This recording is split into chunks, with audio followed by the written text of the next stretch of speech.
Hello and welcome to Sovereign RPG. I am Sovereign and today I'm just going to give you a little bit of an update on the actual gate gun exploit. It turns out that we did a bit of chasing up on it and the screenshots may not have been totally accurate or actually indicated what was actually happening. Now we don't know for sure as it blew up quite a lot across Reddit, across Facebook, across the Discord ever since it was announced that it was a thing. So something could have changed. Maybe there was some exploit before but now they knew everyone was watching that they did something else to make it better. Who knows? We can never tell. We'll have to wait until Monday. We've sent all the evidence. Nina spent hours and hours watching them, getting recordings. I had my account sitting on the gate recording them for the entire time. I had hours of footage to go through and it pretty much seems that they were just using a standard legit tactic at least while we were watching. Now those reports where the people are not having crime timers etc. could have been people angry that they've lost ships, or it could have been people were not seeing the whole picture, seeing that only some of them got crime timers and some of them didn't. The screenshots did indicate around the right times where like it could have been a graphical glitch why there wasn't criminal timers on that person's screenshot after getting murdered.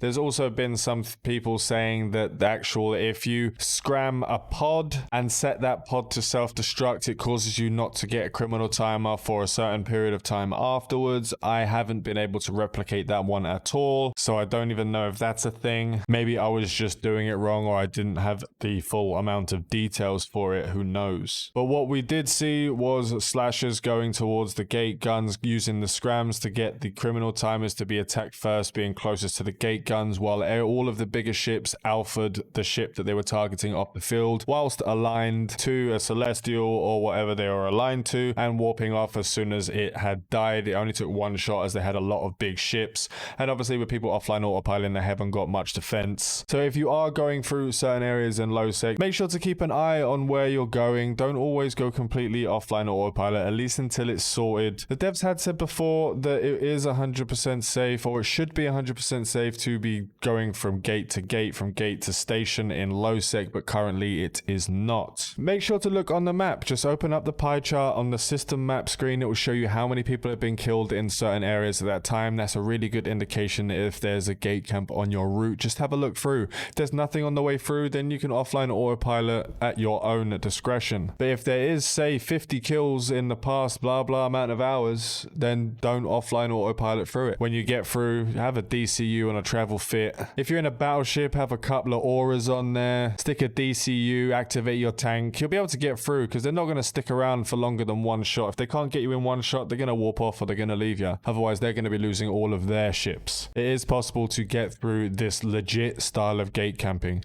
Now, as I said earlier, if there is something going on from before that none of us have seen, because this is supposed to be going on for 6 days now, and we only really found out yesterday and the day before yesterday that this was even a thing, so something could have changed. They could be doing it legit now and not legit before. Who knows? We'll have to wait until the devs tell us on Monday. We've sent all the evidence we can to the developers. Nina sent all of our footage. I've sent all of my footage. We've sent all the screenshots that we've collected over the past couple of days from players. So we'll just have to see how it goes when they do get online. But as I said previously, it's still dangerous to go through low sec. Make sure to check that pie chart function inside of the actual system map to see how many people have been killed in certain areas and whether at that time it is safe or not to offline autopilot through the systems that you'd like to go. Now, just a quick update on my real life situation. So Gray was ill with gastroenteritis. He was vomiting all night, all day, and he's still vomiting now. It does last a couple of days for that to go through. But last night, my other son, Luca, has also started vomiting. He was vomiting all night, waking up every 15 minutes. I don't know how they fit so much inside of their tiny little 9-month-old bodies, but literally it was all over the gaff by the time he stopped doing it. Now this morning, it turns out my ex also has started vomiting, so it looks like she's caught it as well. So now I'm having to sort of run my inner Florence Nightingale and become anti-vomit RPG for the time being. There may be some delay in content over the next week or so while I'm taking care of family business. I just wanted to apologize. I could do a little bit of content here and then. I could do some recordings on my phone while they're having a sleep and stuff if anything happens, and if I want to get some more content out, I can do that stuff on my phone, but there may just not be a chance. That is just a heads up for you guys. Right, so remember to like and sub if you haven't already. This is your one-stop shop for Eve Echoes content, keeping you updated with all Eve Echoes news. Fly safe and avoid local chat scams.